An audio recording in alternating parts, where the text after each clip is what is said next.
Welcome to the Habitat Podcast, the podcast for wildlife habitat management, hunting strategy, and land stewardship. And now, your host, Jared Van Hees. Welcome back, everybody, to another episode of the Habitat Podcast. I'm your host, Jared Van Hees, and thanks again for tuning in to our show. Guys, we have another great episode for you this week. I know I say that a lot, but I really do mean it, and this is another great one. We have Lindsay Thomas Jr. back on with the Quality Deer Management Association, or what we refer to as QDMA. So Lindsay was on before, back in episode number 29. So we got him back on, though, and we cover some pretty cool stuff that we haven't talked about yet on this show. We talk about his Invasive Slam 2020. So a lot of guys have a sheep slam or a turkey slam. He has an invasive species slam where he targets all of these invasive species on his property. Pretty cool to hear about that, how to kill them, herbicide treatments, etc. Next, we talk about growing season burning. So like prescribed fire, in late winter, when things aren't greening up yet, this is a little bit different. This is during the growing season when the conditions are right, burning, what the pros and cons are of that versus your normal prescribed fire. Pretty cool stuff there. And then we talk about some new initiatives that Brian and I are working on with QDMA, try to help grow QDMA and become, better land stewards, deer stewards, and habitat managers ourselves. And with you guys, we're going to take you along as we do that. So be sure to stay tuned, guys. Listen to it all the way through. Hear what Lindsay has to say. He's one of my favorite guests because he's just such a great communicator. It's what he does. He's been doing it forever. I listen to him every chance I get. So I hope you guys enjoy the show. I'd like to thank the listeners for all your great reviews you're leaving on iTunes and Spotify, Facebook, and YouTube. I picked up 105 more decals today to send out. So those of you who have not gotten a decal yet for leaving that review online, you will be getting one soon. Be sure to contact me and make sure you give me your address so I can send those out. I'd like to thank our customers for the land plan services. So I was going to thank our sponsors, but I meant to thank our customers first. So Brian and I have been working diligently on a bunch of land plans for customers here in Michigan, a bunch of people in Michigan, Kentucky. We got a guy in Iowa we're working with. This is really starting to take off. So we're trying to make sure we give everybody the appropriate amount of time and focus to get you the plan for your property, how we would do it. And so, we're already booking out a few months from now. We're just moving things on out to make sure we spend the utmost amount of time on the plans we're working on now. So if you guys are interested in that, check out habitatpodcast.com/land plans. You'll see it at the top of our website there. If you're new to the show, everything we do is on habitatpodcast.com. We have hats on there, t-shirts, sweatshirts, decals, all of our podcasts.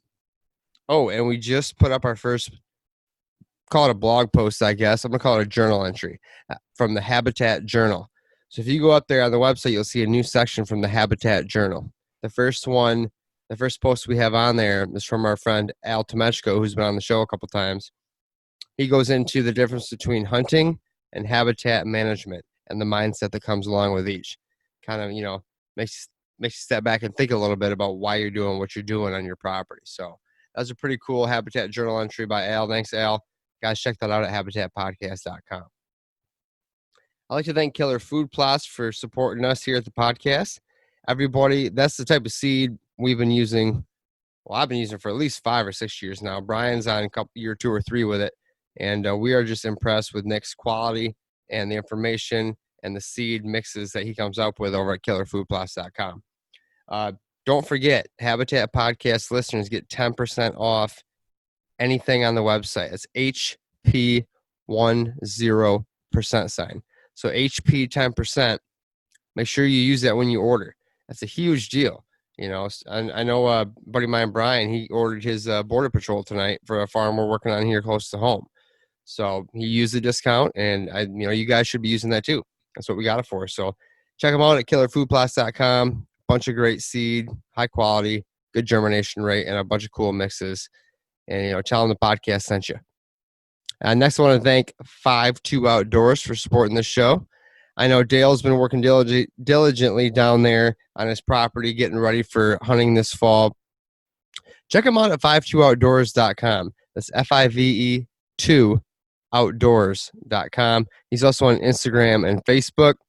He's just another great habitat manager like the rest of us. And you might be seeing some things coming out of Kentucky from Dale soon. So that's kind of interesting. He actually, I think, is going to have a new spot down there to hunt. So if you want to hear about more from Dale, what he's up to, come back and check him out on the podcast. We had him on a few episodes back. And also, please check him out at 52outdoors.com. All right, I want to thank Packer Max, HuntWise, Michigan Whitetail Pursuit, the Habitat Hook, and Stony Creek Realty for also helping us support this show. We love you guys, and thanks for coming back every week and helping us. And the listeners, love you guys even more. Thank you so much. Now let's get into it with Lindsay Thomas Jr. from the QDMA. All right, welcome back, everybody, to another episode of the Habitat Podcast. We have my co-host, Brian Hallbly, on the line, and a very special guest, the one and only Lindsay Thomas Jr. from QDMA. How you doing, Lindsay? I'm good, Jared. Wow, I'm the one and only. That's fantastic. I haven't heard that one before. Well, I don't know. Maybe you can verify that. Have you heard anybody else named Lindsay Thomas Jr. before? Never have. Never have. Go. There you go. I'm doing well. How are you, Brian? Doing great, Jared.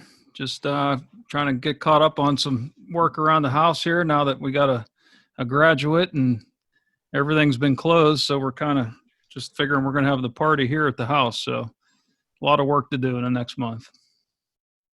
Oh, yeah. Yeah. How are you guys looking down there in PA for things opening up these days? Our county just went to what they're calling green last Friday. So restaurants and everything opened back up with certain restrictions, but everything seems to be moving forward. That's good. And Lindsay, how about you down in Georgia? Yeah, we're trying to open back up, or we have opened back up, and trying to get things back to normal. Looking at the charts and the daily reports of new coronavirus cases, we've flattened the curve. It's not going up anymore, but it's really not going down. We've kind of leveled, and I'm kind of discouraged. I love to see it, continue to get lower each day, and that's not quite happening yet.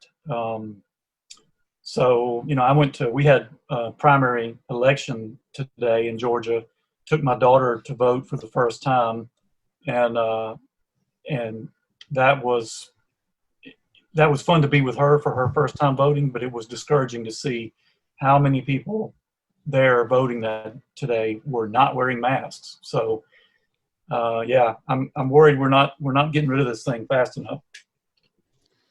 Yeah, that makes sense. And we need to curb this thing quick. I know here in Michigan, we just started opening up restaurants. I believe it was yesterday, and people are kind of on and off with the mask thing if you go to the Home Depot or wherever, and a lot of people are still wearing them, as am I. So it's trying to get it behind us. That's the most important thing. Yep. Yeah, they've been wearing them pretty good at, you said Home Depot. I was there yesterday, and I'd say, majority of people had them on, probably 80, 90% for sure. That's good. Hopefully most people still are, and we'll get ahead of this thing soon. Well, thank you, boys, for jumping on here tonight. I know we've had Lindsay on before in episode number 29. Holy cow, can't believe it was already that long ago. And covered some CWD stuff. We covered QDMA and introducing new hunters, your Quality Whitetails magazine, and some low-budget habitat work. So if anybody hasn't heard that, go back to 29 and check out Lindsay there. But now we got you back, sir, and I'm excited to have you. So thanks for coming on. And let's just start out. If people don't know who you are, where you're from, what you do, how about you tell them once more real quick so people can catch up? Yeah, I'm Lindsay Thomas Jr. I'm Director of Communications for QDMA, the Quality Deer Management Association. My department handles the magazine, the website, social media, email communications, all communications coming out of QDMA. Now I'm a deer hunter. I live in Georgia. I love habitat work, so that's kind of what y'all and I have in common. And so I was on 29 the first time. What episode number is this one going to be, Jeremy? This should be 83. Wow. Well, congrats on that for, going to 83 episodes. That's fantastic. So I'm honored to be back again. Yes. No, thank you very much. A lot of time and work from Brian and I, and it's really just the listeners and guests like yourself really keep us coming back, and we just love talking habitat, as you said. And yeah, we're gonna keep going on this thing. So who knows? It's good to see you guys focus on habitat. So many people are interested in it, and so it's good to have a podcast that's dedicated to that, and particularly you two guys that always got your hands in the dirt. I've seen a lot of your social posts lately with all the food plot activity going on. So yeah, it's good to have y'all doing this. And again, congrats on 83 episodes. Thanks for having me be on this one. Oh, you're more than welcome. Appreciate it. Speaking of people getting kind of into habitat, are you finding that with your organization? Are you getting more people requesting information about habitat, throughout your daily, maybe social media or the magazine or anything like that? Because it seems like more and more people are intrigued by this, managing your ground. Always. I mean, that's always been one of the top areas of questions from QDMA. But what I've noticed over the years is the questions we receive have changed a little bit. They've evolved as interest among hunters has changed and evolved.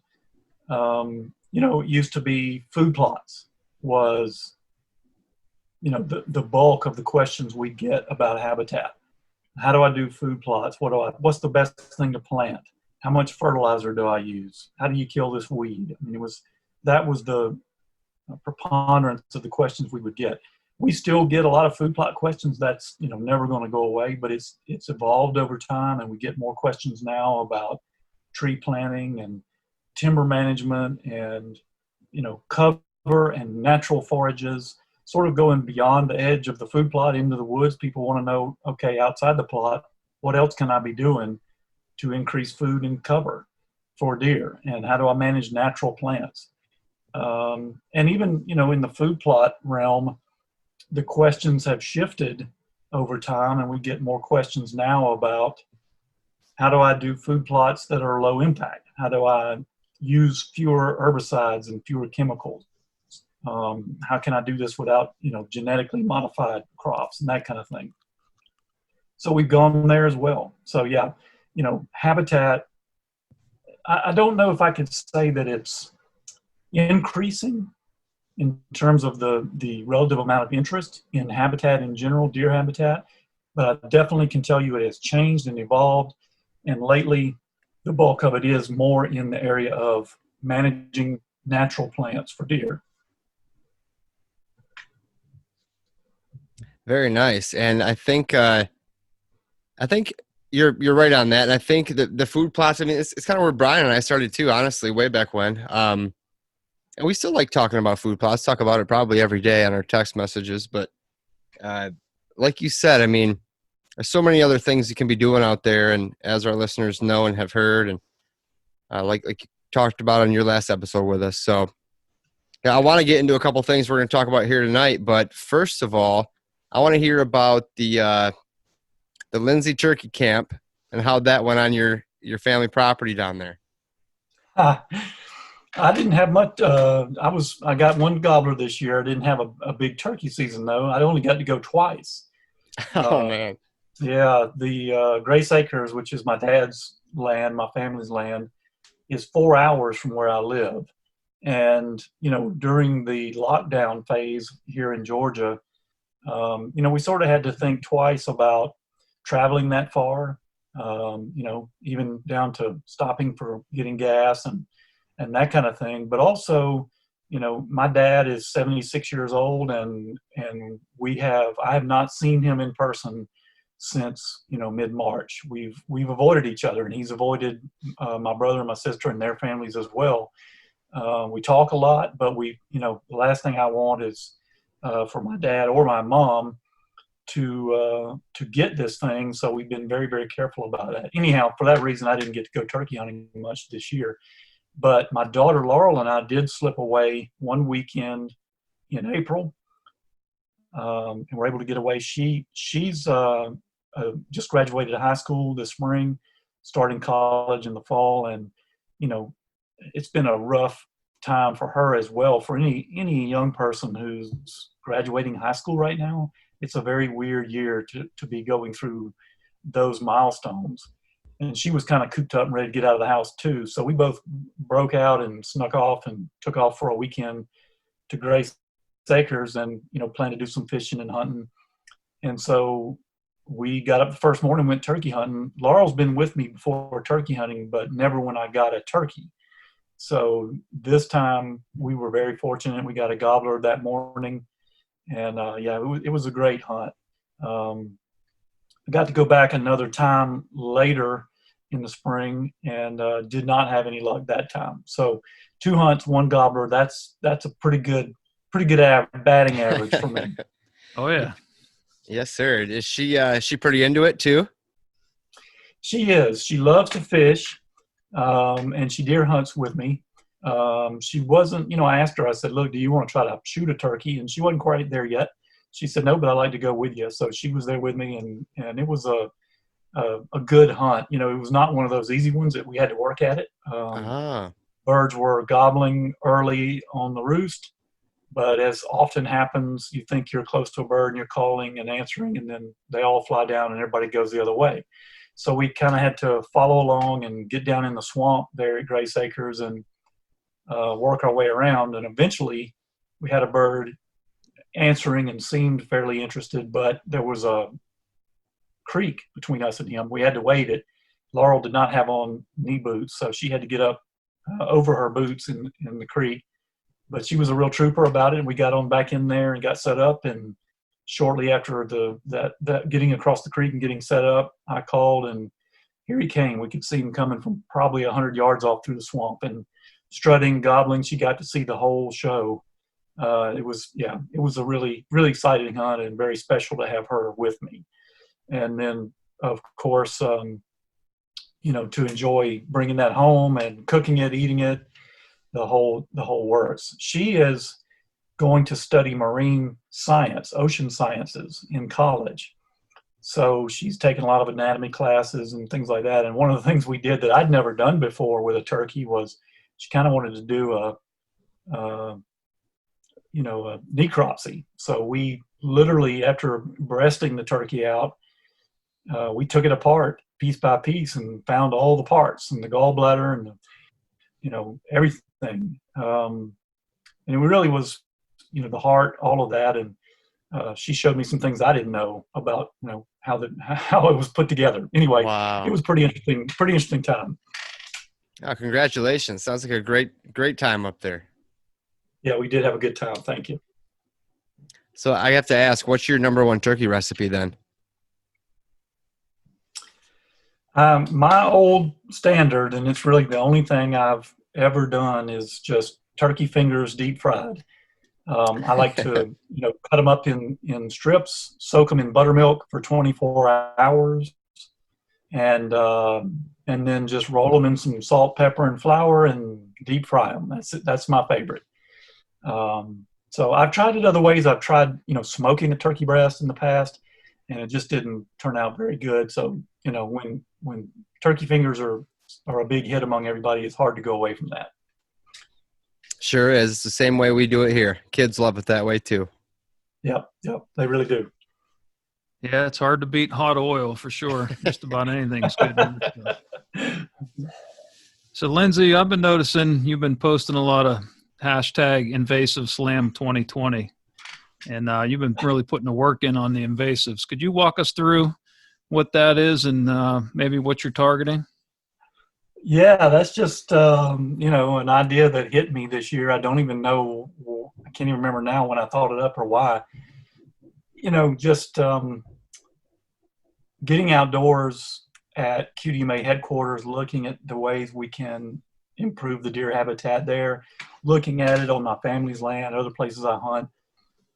I'm always thinking about things we can remove. It's something I've come to learn is that, a lot of people think improving deer habitat means adding something. It means planting something, planting some seed in the ground or planting a tree or whatever you add. But really what I've come to realize is you can make a lot of great deer habitat by subtracting things, by getting rid of things, by thinning the forest and putting more sunlight on the ground to allow forage and cover to grow. And once you start looking at what could I remove, invasive species are first on the list. And when you start paying attention to that, you start realizing how many are out there. So it just hit me, everybody talks about doing a turkey slam where you're going to travel around the country and get the different subspecies of turkeys. You see all kind of slams and, collections and hunting exploits. Yep. And I just thought, why not try to see how many different invasive trees and plants I can kill in 1 year. Not the total amount, but just simply the list of unique species. So that was where I came up with Invasive Slam 2020. I killed Chinese privet was the first one I knocked off the list. I mean, I kill a lot of these things every year, but I'd never really totaled up how many different species in a year. So that's where that came from. So every time now that I chalk a new one off the list, I post it on social media and tag it with Invasive Slam 2020. That's what you've been seeing. Is me posting a new species that I've knocked off the list. And that's a great way to look at it, what we can remove, because like you said, we're always trying to put our thumbprint on everything and what we can add and what we can do to make it better. But that's a great way to look at it, with just doing simple things like subtracting some things that are kind of slowing everything else down. Yeah. I mean, there's a long, long list of plants out there, and everyone has them, every region in every state. A long, long list of plants that don't belong there that we've brought in from, sometimes intentionally, because we brought them in for the landscape industry or for home gardening. Other times we've brought them in accidentally, in other ways, but they're here. Not all of them, necessarily are things you need to deal with. It's the ones that are invasive, the ones that are truly aggressive and tough to deal with, that by removing those, you create a space for something better. Those plants are taking up space, taking over space, outcompeting native plants and trees that deer can use and that are better value. Better value as cover, better value as forage. So yeah, subtracting them from the landscape helps you create and increase deer forage and deer cover. And it's a very, once you start recognizing some of the worst ones you've got out there, you quickly see small and big ways that you can make a real quick, big difference for habitat quality. For sure. And what are a couple of big ones that you're battling in your area, Georgia, down there?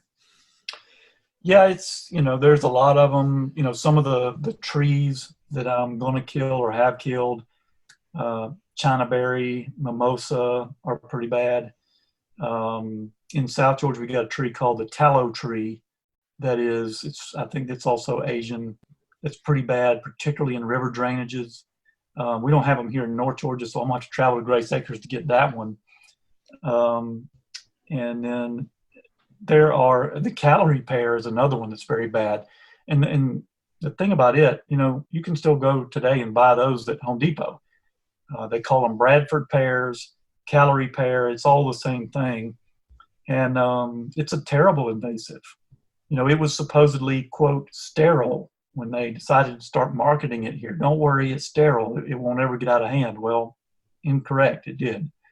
And, they're terribly invasive and have no value to a deer whatsoever. So, killing those, and they're bad to shade out the ground and shade out other plants. That's a good one.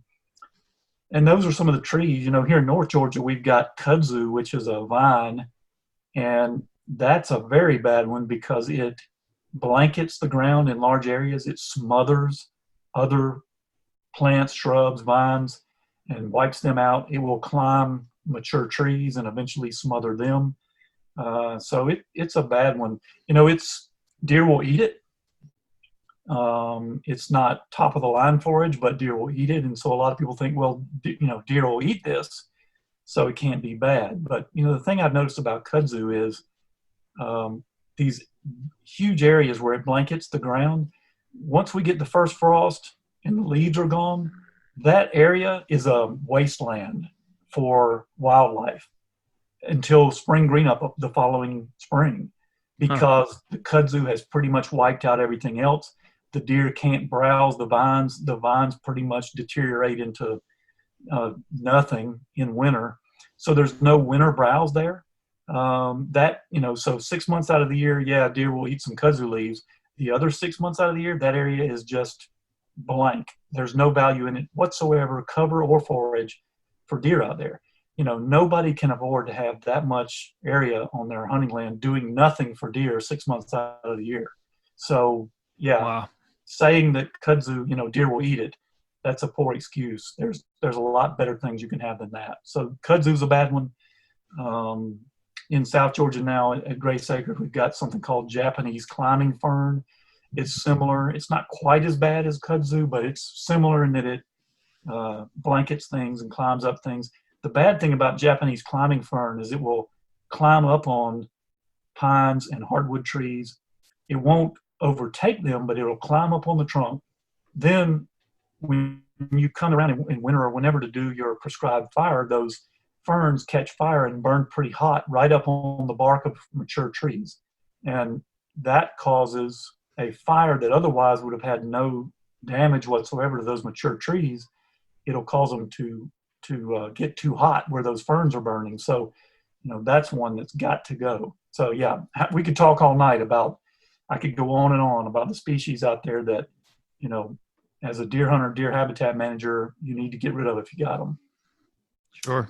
You guys have got them too up there where y'all are in Michigan and every part of the country. You've got different species. Some of these you've got and some you don't, and you've got your own.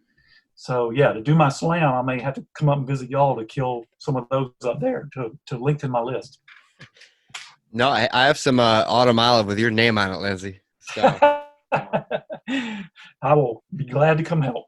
I'd love to have you up here. And I've actually just been cutting it down recently. I have a question. You say there are better things to go in place of these invasives, better native species. I would agree. I'm curious, with like autumn olive up here in Michigan, what would be your suggestion? Maybe letting something native stay there that comes back by itself, or if you were to plant something native, what would be your suggestion that would be better? A better replacement. Anything native that's going to come up there, the seeds are there. Anytime you get rid of a non-native invasive like that, the plant, the seed bank and the plant community is going to respond. Now, some of the seeds there are going to be more autumn olive, or other things, multiflora rose, buckthorn, whatever it might be, that you also need to get rid of. But there's going to be natives that are going to fill in there, all kinds of grasses and forbs and vines that will pop up. And that's what's better. Ultimately, those things are better food than whatever that was there before, better cover, and over the long haul, better for not just deer, but everything. Better for turkeys, better for wildlife that we don't hunt, better for you, in terms of how you manage it. Because, whenever you get these stands of autumn olive that are just solid autumn olive, just like we see here in the South with Chinese privet, where we get these solid blocks of Chinese privet, that's all that's in there. And, whatever the benefit is for deer that they use, whether they use it for cover or maybe they browse that or whatever it is, by getting rid of that, you open up that area to a diversity of different plants that offer a broad range of benefits for deer, food and forage and cover, and all the benefits for other things too. So the seeds are there. Now, certainly, you can plant things if you want to help that along. There are, seed mixes you can get, and native warm season grass seeds and prairie blends and all kinds of things you can get that are suited to your area. But a lot of times what you find is that the native seeds that are there that come up as you gradually, again, if you put sunlight on the ground, whatever's there is going to come up. Some of it is going to be stuff that doesn't belong. And if you continue to weed those out and control those, the natives will dominate. We had a bad patch of Chinese privet at Grace Acres that we got rid of with some help from the NRCS in a cost share program. And just this spring, being down home during turkey season, I walked through that area looking at all the different kinds of plants, forage and cover species that are coming up there. It's a whole suite, diverse list of different plants coming up there that weren't there before because it was nothing but privet.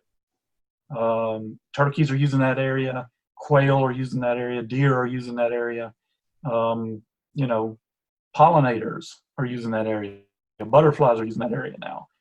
There's wildflowers there. There's going to be native warm season grasses like broom sedge and, soft mass bearing shrubs and brambles and briars, just a whole mix of different things that's just so much better than what that used to be.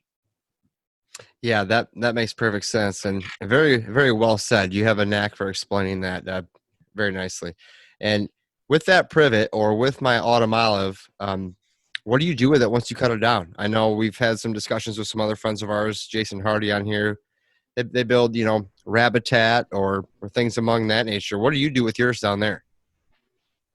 Well, with this particular privet, the one I'm talking about, the big bad block that we got rid of, through the cost share program, we had a contractor come in with a mulcher on a skid steer.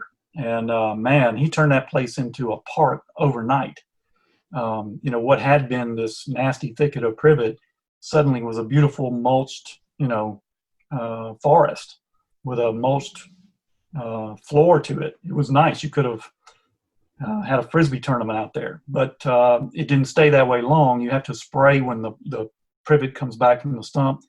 But then after that, that's when the native plants began to thrive there. So normally, if you're just working your way through a smaller patch with your chainsaw and some herbicide and cutting down that kind of stuff, I don't know. I've never done any type of brush piling or seen how that would work. So I can't really speak to that, but it makes sense to me that if you did want to take that and pile it and create some small game habitat out of those tops, or just leave them, just let them lay where they fall and they'll rot soon enough. And when you run some prescribed fire through there, those dead tops will be consumed. So, for me, following up this kind of treatment with fire, that's the right thing to do. And it's how you maintain these areas that you improve in the early successional cover and forage you're trying to produce.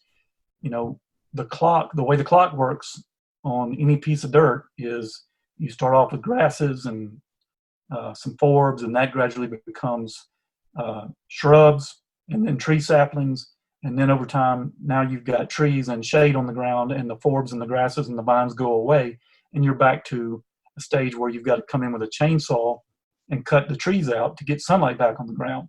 Well, if you use fire in between, you can set it back to the start over stage and refresh that growth without having to bring a chainsaw in. You don't wait until you got trees and shade on the ground again.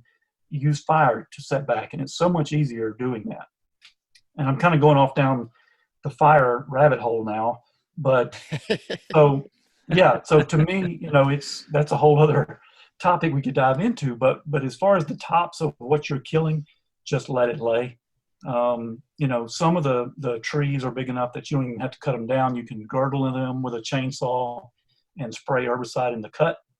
But the smaller things like the autumn olive shrubs, like privet shrubs, like bush honeysuckle, those sorts of things, you can just cut them off at the stump, treat the stump with herbicide, and just let the top lay there. So what kind of herbicide would you recommend for stuff like the calorie pear or autumn olive or anything like that? There's a lot of different herbicides that are effective on some of those. Sometimes even just a simple 50-50 solution of glyphosate will kill, a lot of these things you're dealing with. That'll work on privet. And if you read your glyphosate label, it'll tell you about stump treatment and that 50-50, mix with water. But there are a lot of species out there that are tougher.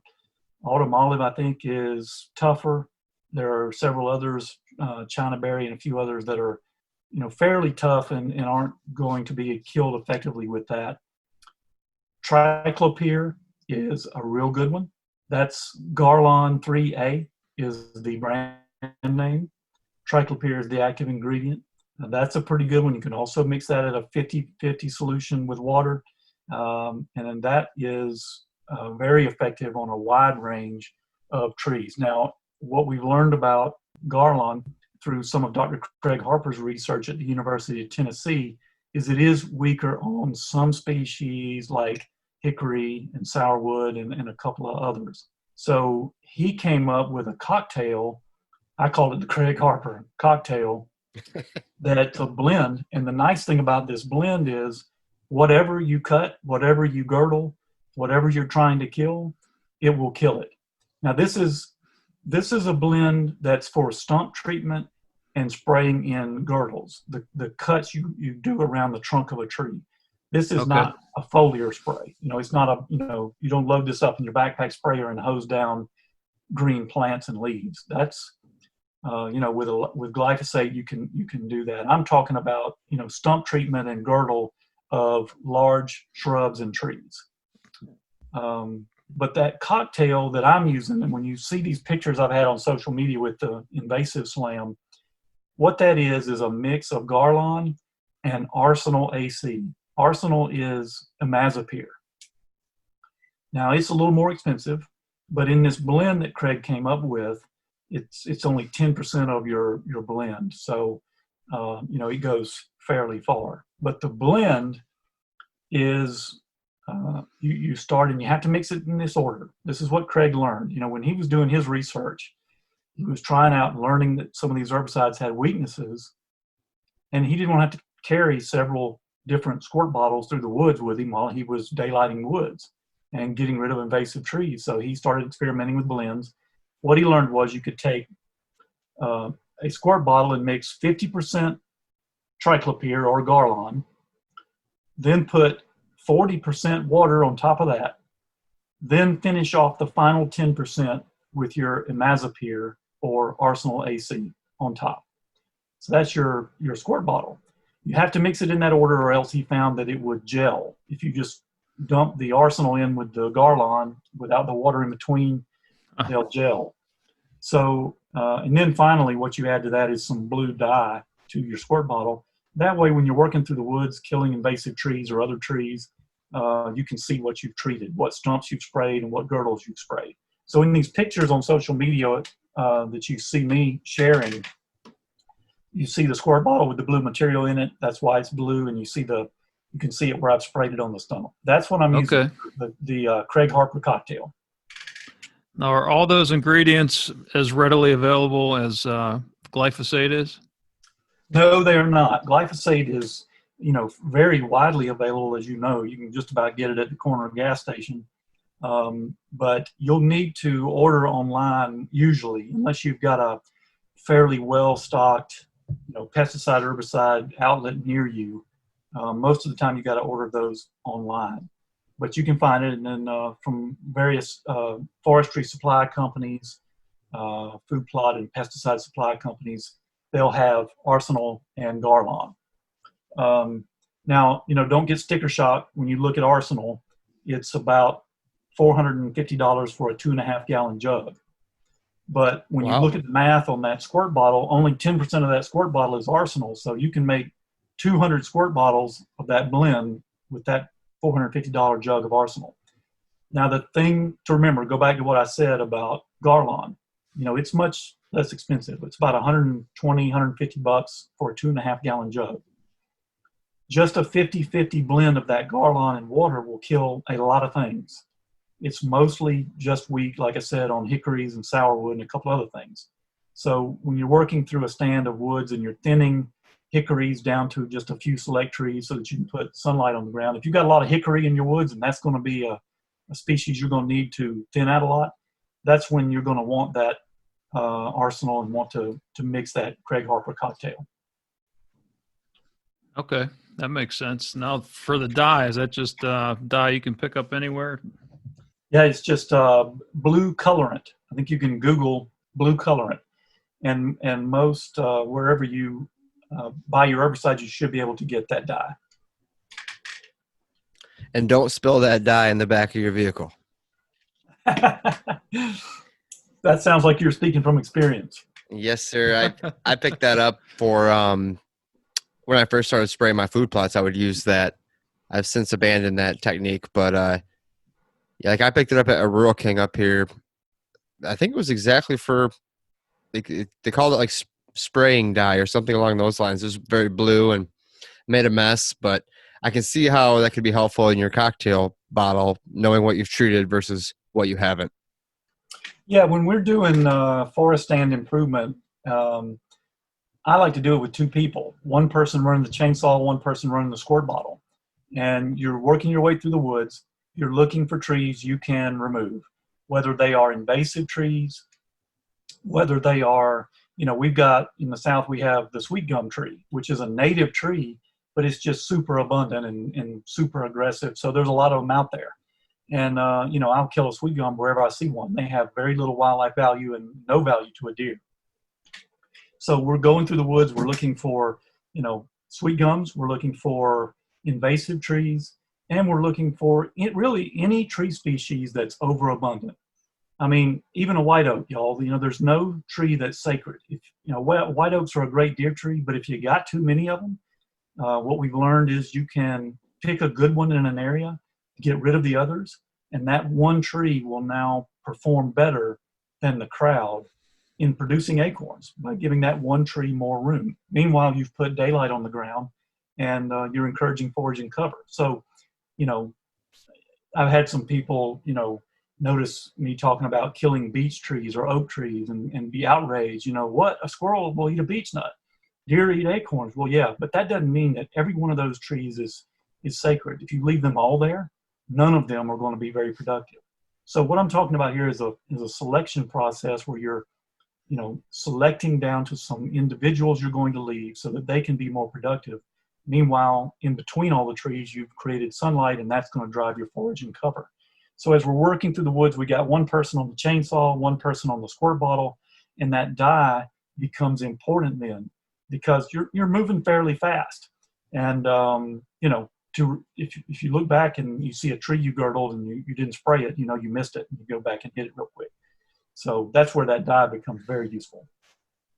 Yeah, I bet you could cover some ground with a two-person team like that. I mean, I'm only working on some small acreage, but I mean, how much ground can you cover in a day doing that? It's you can move pretty fast. I mean, a two-person team like that in a day could easily do a patch of 5 acres. Wow. It's going to depend on the density of trees. True. And how large they are. You're not cutting them down because, with larger trees, when you're cutting those down, it's not as safe. You got to do a felling cut, and you got to worry about where you're dropping it and make sure it doesn't fall on you, making sure it doesn't get hung up on other trees. Then you've got a dead tree down on the ground in your work area, and that slows you down. So that's the nice thing about girdling them and spraying them is you don't have to, it takes 30 seconds and the tree's dead. There's no dropping, there's no obstacle. So you can move pretty fast. Now, I've been through some stands that are younger where there are very, very dense sweet gum trees. And there's a lot of them, and they're fairly small, and it takes you more time to work through that area. A lot of times those trees will be too small to girdle. You're literally just sort of zipping them off at about waist high and dropping them and then spraying the top of that stump. And that can take some time working your way through an area that's that dense. So it varies a little bit just depending on, the woods you're working in. Okay. No, that's great information. Thanks for covering that. I think I'm going to have to make me a Craig Harper cocktail. That sounds pretty interesting. And it kind of looks like one of those blue hurricane drinks you get down in Florida or something too. Same color, That's what I was thinking when I saw the post. Yeah, don't drink it. It's you do have to, just a word about safety. Always read your label on these things. And these are, you be wearing gloves. You want to be wearing eye protection. You want to watch the wind. You don't want to spray a tree upwind so that the mist drifts back in your face and you breathe it. So, these are things you have to be careful about. You're using very small amounts of herbicide to do this, to kill a tree. It doesn't take much. It's a surgical strike. But the thing to remember about imazapyr or arsenal is it is soil active. So you don't want to tip it over and spill it in the woods, because any tree that takes that up through the root system is dead. So, you have to be careful with it. Personal safety, but it's also, safety in the woods, working around the trees you don't want to kill. Great tips. And if you ever need any extra spray bottles, let me know. It's kind of what I do. So really, okay. Oh, we'll have to talk about that afterwards. Yes, sir. Yes, sir. No, I'm glad we got into the herbicides a lot there. There's always so much to learn when it comes to those, and great information. Now, we kind of touched on it earlier, and you mentioned it, burning. So we've talked about prescribed fire on here multiple times, but you mentioned something earlier, and must have been on your social media I saw. You called it growing season burning. Kind of piqued my interest because I don't think I've ever heard it referred to as that. Is that something new and just different from this other practice that we normally talk about on here, or can you explain? It's not new, but it is sort of new in the culture of forest management today. Okay. Because what we're looking at right now, traditionally, prescribed fire is making a comeback. It's becoming more popular. It's becoming more widely used. Forestry agencies around the country are encouraging it and getting, kind of getting away from the old days of Smokey the Bear and don't ever burn the woods. And certainly wildfire is a bad thing. That's not what we're talking about. What we're talking about is, a controlled fire that burns slow and relatively cool to achieve a habitat management objective. So it's coming back, and more people are doing it. But traditionally, it is generally a dormant season thing. It's something you do in the winter, especially here in the South. That's what I grew up doing, helping my dad do prescribed fire in the winter. And the reason for that is that in winter, that's when you typically get your best burn conditions. You get your best predictable weather patterns, your safest weather patterns. You get your dry days when your humidity is low and the fuel will burn. And it's just relatively easy to get a burn permit, relatively easy to have a good fire. So that's when we burn. But historically, what the research is showing us now is that when you think about it, natural fire usually happens during summer, because that's when lightning storms are. That's when, as we get into late summer, that's when sometimes it gets very hot and dry during a drought, and then you have a lightning storm coming along, and now you got wildfire. Traditionally, natural wildfire, that's when it usually happens, not during winter. So the plant communities are really more adapted to a growing season fire, a warm season or summer fire, than they are to a winter fire. Now, a dormant season fire, a winter fire, still has benefits for wildlife. It still acts as what I was talking about earlier, where it is the rewind button on your habitat. If you have, put sunlight in an area by, say, thinning the forest, and you go along a year or 2 years, you've got some high quality forage and cover there coming along. Then 3 years, you're getting more into your tree saplings. 4 to 5 years, now you're starting to get some shade on the ground. You don't want to get back to that stage of chainsaw work like I was talking about. Fire hits the rewind on that and starts it back. And that still happens with a winter or dormant season fire. But what we're learning now from the research is that you get a different plant community response when you burn during the growing season. Primarily, and some work by Dr. Craig Harper and Dr. Marcus Lashley, who's now at the University of Florida. He was at Mississippi State. Craig's at Tennessee. What their work is showing is that winter fire generally pushes a plant community towards grasses, where growing season fire generally pushes a plant community more toward forbs and plants that are valuable forage for deer. You still encourage those with winter fire. It's just you get more of that if you can burn a little bit during the growing season. You also get a different effect on some of the hardwood species. I was talking about sweet gums earlier, which is one that we like to control. We don't want those. Well, if you burn a stand of woods in the winter and there are sweet gum saplings in there, they're dormant. They have lost their leaf. They're sitting there dormant. When that fire comes through, it kills the top of that tree, but it does not kill the root system. The tree is really sort of, retracted into its root system for the winter. And what's going to happen now is it's simply going to grow back from the root system. But if you burn that same area in the growing season, while that sweet gum sapling is green and growing, it's dead. It's killed. That fire that burns through the base of that sapling and scorches the cambium layer kills that sapling dead, and it's not going to come back. So again, some of the benefits of a growing season fire are that it tends to be better and more effective at killing those hardwood saplings and seedlings that you're trying to stop from establishing, and better at encouraging the highly nutritious, highly digestible forbs that deer love to eat.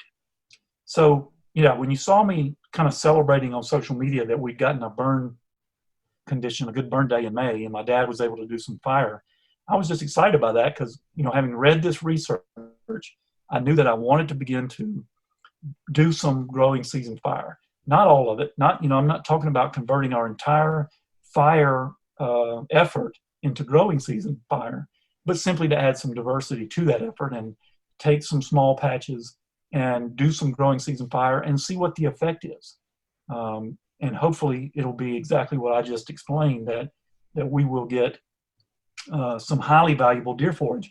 The pictures I shared when y'all saw that, and I had walked through the area the day after it was burned, there was a lot of American beautyberry in there, which is a small shrub. There was a lot of smooth sumac and winged sumac. Both of those are pretty good deer species. They're good cover, and deer will browse them to some extent. They're not great forage. They're okay forage. But both of those species had really, through repeated dormant season fire, they had become too common. The place was choked with those species, and that's pretty much all there was. So repeated dormant season fire was not going to change that. If we kept burning in that area, that's what we were going to continue to have. Well, with that growing season fire, it killed that stuff dead wherever it hit it. And that's what I was excited to see is what's going to come in there now as a result of that is probably going to be something even more valuable for deer than what we had before. Now, again, we didn't burn this entire property when we did this fire. We burned about 5 acres out of, about a 1,200 acre property where this happened. So it's just a small patch. It's just a small experiment. We didn't get rid of all of the American beautyberry or sumac on this place, just in this one patch. And that's what we're going for. It's sort of a patchwork diversity across the property where you've got different return intervals of fire. In other words, some patches where you're coming around every 2 to 3 years with fire, and others where you're going a little bit longer. And every year there are patches you're not burning. Every year there are some you are burning. Some you're burning dormant season, some you're burning growing. And that's the kind of diversity you want to go for. When you do that, deer and other wildlife have every kind of stage of forest succession out there to choose from, and all of the benefits that come with each stage of plant recovery. Very interesting. And when you're doing this, do you still have normal fire breaks that you created yourself, or are these patches set up to be able to burn like that normally? Yeah, this particular patch already had fire breaks around it because we do a lot of fire on these properties. Of course, we plowed them again. We usually go back and plow them fresh when we get ready to burn, because you do want a bare dirt fire break around your areas, unless you've got something like a clean dirt woods road or an open field or a creek or a pond, some other barrier besides a plowed fire break. But these particular areas had plowed fire breaks around them. We did disc those again to make sure again that it was exposed dirt. And so yeah, we did have fire breaks. We burn them just like we do in the winter. And when we talk about burning, one thing I should mention here, you never burn without a fire break, that's for sure, around your entire patch that you're going to burn. And for anybody who's listening right now and is not familiar with prescribed fire, we are not talking about a roaring fire that's over your head high and that's consuming everything as it goes through the woods. We're actually talking about a pretty boring fire. We're talking about flame heights that are a few inches high, creeping through the forest into the wind. You want to burn into the wind. You want this thing to go slow. You've selected a day where the winds are not going to be high, where the fuel conditions are not too dry but not too wet. And so that fire creeps along the ground, slowly consuming the leaf litter and consuming plant matter and debris on the forest floor, but not getting hot enough that it's damaging mature trees, pine trees, hardwoods. That fire is creeping past those, consuming the leaf litter, damaging some of the smaller shrubs and forbs and things that are there, like you want it to do, setting those back, but not harming trees. A lot of people picture prescribed fire and they're thinking, they're seeing the fire department and they're seeing raging flames and, the 10 o'clock news out there with the cameras. No, when you do prescribed fire right, it's actually pretty boring. You kind of sit there and you're sitting there tapping your foot and looking at your watch and going, man, I wish this could hurry up and get done. But that's how you want it. You want a slow, cool fire. And I say cool, sort of with air quotes around it. It's still hot. It's still fire, but it is cool in the sense that it's not hot enough to cause damage to anything you don't want to damage. So is there a certain time of year where you should be doing these? You mentioned May in your area of the world. Is it the same up here? I mean, I imagine that changes somewhat, but I guess when and what are the perfect conditions for it that you could look out for? Yeah, when is going to be, whenever you can, when you can get the burning conditions. And it really just depends. You might want to experiment with it a little bit. You don't have to burn big areas. It doesn't have to be multiple acres. It can be an acre. It can be less than that, to do a test run and see how it goes. But whenever you burn, you're going to get a little bit different effect based on the timing. If you go out and take a set of disc harrows and plow a disc down the middle of a fallow field, a few weeks later, there's going to be some response from the seeds there in the plant community. But if you disc a month later, you're going to get a different response because at different times, different seeds in the seed bank are going to respond to those conditions at a different time. Same thing with fire. When you burn in May versus, say, July versus, say, August or September, you're going to get a little bit different response from certain plants. So really, it's just sort of, experimental. See what you can do. Marcus Lashley did a study with his students just a couple of years ago. You might have seen this. I wrote about it, and they called it bow range burning. And what they were doing was going out around bow stands, deer stands, and taking a leaf blower and blowing a fire break in a circle around their bow stands at a radius of 30 yards, bow range, and then burning that circle around that bow stand. So a radius of 30 yards, that works out to be about a quarter acre that they're burning in a little circle.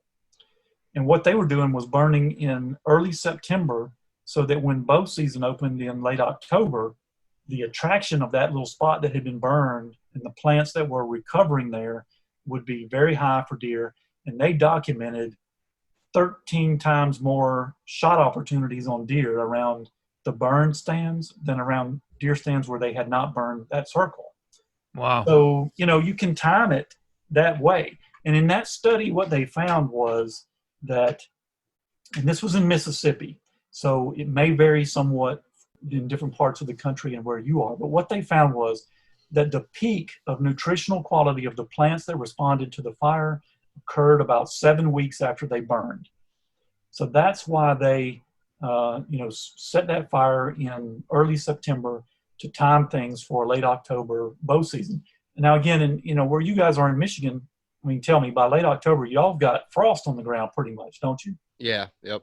Right. So you're not going to want to be burning in September. You want to back that up a little bit because managing native forages is you're reaching the end of your growing season at that point. So you adjust your timing a little bit. But going back to what they learned about summer fire, when you think about it, if a wildfire or other fire happens in spring or summer, and that forage that responds hits, peak nutrition and digestibility and attraction 7 weeks later, what great timing for for does that are nursing fawns and bucks that are growing antlers. And that's where they're beginning to encourage more growing season fire, is because it really can maximize nutrition for deer at a time that they need it most. So again, we're not talking about going out there and changing your entire plan and burning everything you can burn at one time during the growing season, but adding in a few acres to your test run and seeing how it goes, yeah, that's doable. And that's what I'm looking forward to now, is just, again, adding a few patches to your mix, your grid of burn units, and designated a couple of those to try for some growing season fire and seeing what the effect is. No, that sounds awesome. And I do remember hearing that study by Marcus Lashley. I didn't realize the 13 times shot opportunity. Must have missed that or didn't finish it or something. That's awesome. I mean, you could even do that in a shape, upwind to you instead of downwind to you, or you could get real creative with that. That's pretty neat. Yeah, I mean, what they saw, you've seen Marcus's work on what he calls mineral stumps. Correct. Where, they measured the forage coming out of a tree stump, the sprouts, and determined that that's far more digestible and has more protein than the mature leaves on that tree that you cut down would have had. It's the same effect with fire. What it's doing is killing small shrubs and small plants, and they're coming back from the root, or they're coming back from seed. And in that initial flush for those first few weeks, they are highly nutritious and digestible. And that's where you get that attraction. That's where they were getting, all of this rapidly increased shot opportunities around those stands where they had burned.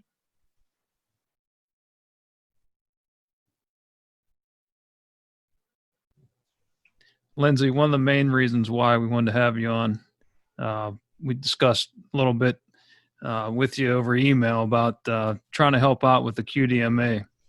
And one of the things that we've been concerned with, and I know you guys have been dealing with it, and a lot of other conservation organizations have been too, is, this time of year, especially in the springtime, which we're getting towards the end of here, you have a lot of auctions and a lot of banquets and things that really keep the numbers flowing and really support the organization and your mission. And you guys have been hurting a little bit this year, and Jared and I just wanted to reach out and see what we could do to help and give you an opportunity to discuss maybe what some of our listeners could do to help. Yeah, and I really appreciate that, Brian. You guys have, reached out early on and expressed your concern and wanting to help. And I just don't know what we do without folks like y'all, members like y'all who are there for QDMA. It's really been great to see that response from people like you this spring. But yeah, it's, losing the ability for our branches to hold banquets, that's been a hit. It's been a big financial hit. And you've seen from our activity that we've been trying to come up with creative new ways to raise alternative funds through raffles and auctions and things like that. But yeah, there's a lot of different ways that y'all can help us, that we've talked about, and your listeners can help us. Whether that is just making a straight donation, renewing your membership, buying some merchandise from us, or even just, there's free ways you can go on Amazon.com and sign up for Amazon Smile and designate QDMA as your nonprofit charity. And that way, every time you buy something on Amazon, a piece of that, Amazon will donate some of the profit back to us. And that doesn't cost you a thing. Sign up for our free newsletters at QDMA.com, things like that can help us. And then, there's some bigger things like we talked about the Deer Steward program, which level 1, it's a training course, and level 1 of Deer Steward is online, entirely online. It's been videoed in the past, and because it used to be an in-person course, but now it's all online. And you can watch those presentations and become a Deer Steward online. By doing that, you're helping QDMA through your fee that you pay to do that, but you're learning, incredible amounts of information. So, going to QDMA.com and learning about those things, Deer Steward, some of the other opportunities to help us would be, appreciated, and would be great ways for your listeners to help and for y'all to help. I know we've talked about you guys taking the Deer Steward course and sharing that with your listeners. Yeah, definitely. We're going to get that started. Jared and I are both going to sign up for the Deer Steward 1, and we're going to update our listeners as we go through it over social media, give you some updates on the podcasts, and we challenge all you out there listening to join us. Go sign up, and we can compare notes and tell stories and see what our progress is on social media. I think that's a great idea. It'd be really fun. We've seen a surge this spring of folks taking the Deer Steward course online.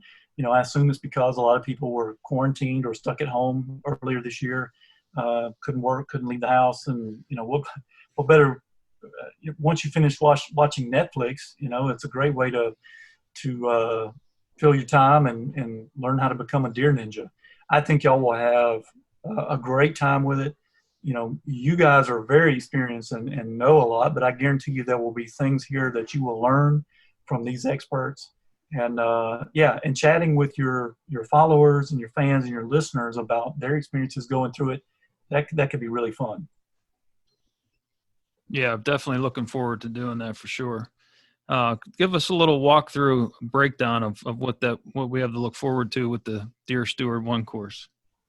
Yeah, Deer Steward 1 covers sort of the basics of quality deer management, habitat management. It goes into whitetail biology very carefully, aging deer by jawbones, the works, how to do data collection. It is, how quality deer management works, why it works the way it does, the biology of a deer population, and how you make those management decisions about how many does you should probably harvest, whether you should harvest does or not. Improving buck age structure, aging bucks on the hoof, and then food plots and habitat management. It's the the whole 9 yards of the 4 cornerstones of quality deer management. Now, level 2, that's still the in-person class. I'd love to talk to y'all, down the road once you finish level 1 about getting you guys at a level 2 class, but you go and spend a weekend with our instructors, and it's more hands-on. It's getting out in the weeds and spraying the herbicides and planting the plots and even running some prescribed fire. We've had some Deer Steward classes that worked out with the location and the timing where they were able to do some burning. So it's more getting your hands dirty. But level 1 is when you get done with level 1, you will fully understand whitetail biology and the nature of quality deer management from start to finish. Yeah, that sounds great. And what's also nice about that, Lindsay, is that can directly relate, understanding the biology, et cetera, can directly relate to your hunting success too, right? I mean, if you understand how whitetail deer works and all these courses, or I'm sorry, all these sessions in your, 16-hour, 20-topic Deer Steward 1 thing here, that's going to make you a better overall deer steward, like you named the class after. Oh yeah, I mean, when it comes to the deer, everything from, vision and scent capability, hearing, what is their hearing capability? What is a buck's home range size? What are their movements like over the course of a year? Bachelor groups versus spreading out during the rut. What's the average home range size? What do we know about the excursions that they take out of their home range? And then where do they go when that happens? How does this all work? Rut behaviors and scrape behaviors, all of those things help you become a more effective hunter. If you understand how the buck operates during the fall, how it interacts with does, what it's looking for and why it's going where it's going, when it's going, when it's traveling, how much it's traveling, but also how to defeat its defense capabilities through the biology of the animal. That's what Deer Steward is. It is all of the latest science on these things. So when I say, you become a deer ninja, that's what this is. I mean, you learn the animal inside out from the latest science that we know that can help you be a better deer hunter. No, that sounds awesome. And we're going to really enjoy taking this class and sharing it with our listeners. We'll put a link in the show notes here on the registration web address here. And just for anybody who's not sure on this, I mean, some of the instructors on there, Kip Adams, many have heard of Kip. He's a wildlife biologist and the director of conservation there.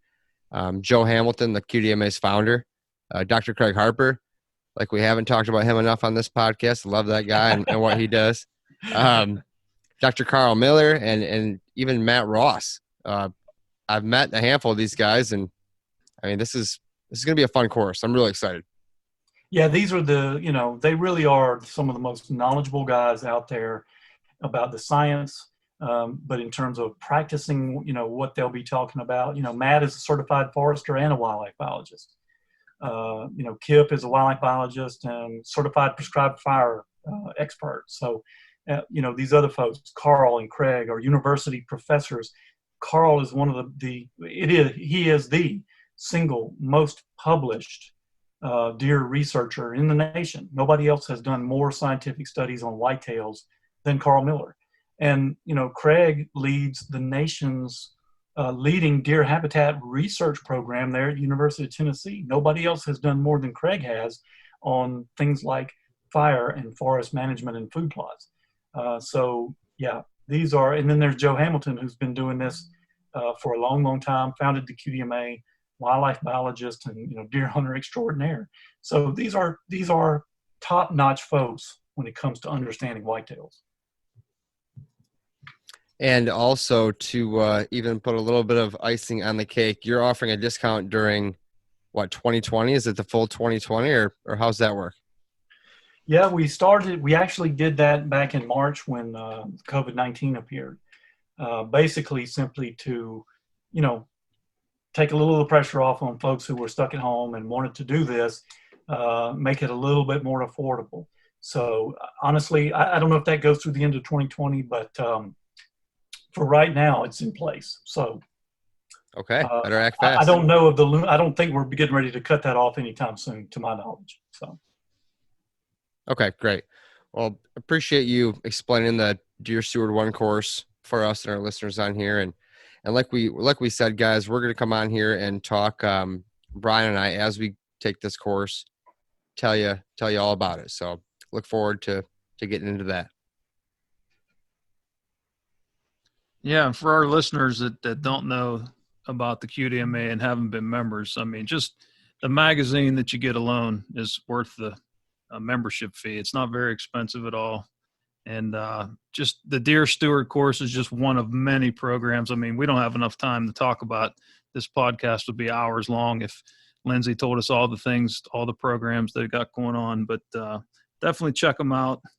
And Lindsay, if you wouldn't mind, give us a quick recap of the whitetail report for this year, just for folks that haven't seen it and what hunters should expect and what the deer habitat and maybe some of the diseases are looking like this year. Yeah, it's folks and look under the About menu for the whitetail report, because we do this each year and look at details from around the nation on what's going on out there in the whitetail world. Things are pretty good. I mean, we've got it pretty good right now as whitetail hunters in this nation. Just this in 2018, the most recent year we looked at the data, we set a new record in yearling buck harvest. 30% of the buck harvest nationally was yearlings. That's the lowest it's ever been. I really doubt it'll ever go lower than that. I don't think it needs to go lower than that. We're always going to want the ability for new hunters to be able to take a yearling if they choose. But when you consider where we've been in the past, where just 20 to 30 years ago, we were up around 70% of all bucks in the nation were yearlings in the buck harvest, and now we're down to 30. And the flip side of that is today we're killing 33 or 35% bucks in the harvest that are 3.5 or older. So that's just, that's fantastic. Amazing. It's really that's awesome. Yeah. I mean, it's really a good time out there for whitetails and for deer hunters. Certainly there are some areas where, deer numbers are a little low and we need to grow populations. There's plenty of areas where deer populations are still too high and we need to have some doe harvest. That's just going to vary on a site-by-site basis. But for the most part, things are pretty good. Now, we've got chronic wasting disease, and it is becoming a problem in a number of areas. We're doing our best to manage that. State agencies are doing their best to manage that where they can. We don't know the solution to that yet. We need one. We don't know what the end game is on this and how we're going to solve that problem. But we have learned ways to maintain the prevalence of CWD at low levels where hunters and their state agencies work together. So, there's some success stories out there on that, as far as some states that are doing a good job of keeping prevalence low and maintaining deer populations that can sustain hunter harvest. We're learning some of those things, but we still got a long way to go to solving that problem. That's something that's big on QDMA's radar is working on solving that CWD problem. I think we'll get there eventually. But, this season, it's going to be interesting to me to see the effect now of the coronavirus. Will it lead some folks to maybe take a few more deer than they normally would have just to make sure that freezer is stocked up? Are we still going to be in a situation this fall where normal food supply chains at the grocery store are interrupted and it's not as easy to get beef as it usually is? In which case, people may want to have a deer or two more in the freezer, more than they normally would have. That could mean, folks taking a couple more deer than they normally would this fall. That's going to be interesting to see. I think the deer populations out there can sustain that. I don't think that's a problem. In most of the country, there's, again, a lot of areas where we need to take more deer anyway. So a few more deer in the freezer would be a good thing. And, whitetails are a very, very resilient resource out there. And, even if a whole lot of deer hunters this fall take a few more deer than they normally do, it will not be a long-term issue. It'll be a good thing. A few more full freezers, some more venison that all of us can share with our neighbors, that'll be a good thing. I tell you what, I'm definitely going to fill my freezer up. I only ended up with, I shot, I think 2 deer last year, and one of them was 6. So we're already out, and it's going to be a whack and stack type of year, Lindsay. I'm telling you. It definitely is for me. I only got 1 deer this past season, and it was not for lack of trying. I had a tough season of several hunts that I went on trying to put some does in the freezer that weather and various other things just conspired against me. I did get the 1, but this year, I'm definitely going to be back at it, and I don't want 1. I want 2 or 3 if I can get it this time. So I'm like you. I'm going to be, if I can, whacking and stacking. Yes, sir. That's great. I think I really look forward to what this fall is going to bring for us, and I want you to tell everybody where they can find you and where they can find the Deer Steward 1 course. But before that, I don't think we were doing this question when we had John last. We've been asking people what their favorite type of tree is. And this could be, well, we already know what types of trees you like to kill, so we got that covered. So whether it's your favorite tree to hunt out of, just to look at, just your favorite type of tree. We get some pretty interesting answers, and I'd love to hear what yours is. I love trees. I've been planting trees my whole life. My dad got me started at a very young age planting wildlife trees with him, and I've been doing it ever since. He still loves planting trees. It's just a passion of our families. And so I love a lot of trees. But I got to say, my favorite wildlife tree is a swamp chestnut oak. It's in the white oak family. It is a native tree here in the Southeast. It's generally a coastal plain species, along the Gulf and Atlantic coast, and generally a drainage species. You generally find it in river drainages, creek bottoms, places like that. But it is in the white oak family. It makes a ginormous acorn. If you're under this tree in the fall, you better have a hard hat on. And watching a deer crack into one of these things is just, it's amazing that they can work that big acorn into the back of their jaw and crack it, but they can do it. And it's highly attractive to deer, just like any tree in the white oak family. It's very similar to what's called a chestnut oak, We have those in the high elevations in Georgia and in the Appalachians. I don't know if you are, but it's similar to that, except that all the reports I've got of chestnut oaks are that chestnut oak acorns are not very attractive to deer. So the swamp chestnut oak, it's a beautiful tree. It's got the light colored bark like a white oak, and a big acorn, a big beautiful leaf. It's just a pretty tree and a great wildlife tree, a great tree to hunt under. You know, I love sitting around the swamp chestnut oak in the fall and hearing those acorns hit the ground and hearing a deer crack into one, and then hearing an arrow fly through the air. Crack into him. Yeah. So, yeah, that's got to be my favorite. I love a persimmon tree. I love a crabapple tree. My first deer I killed underneath the crabapple tree.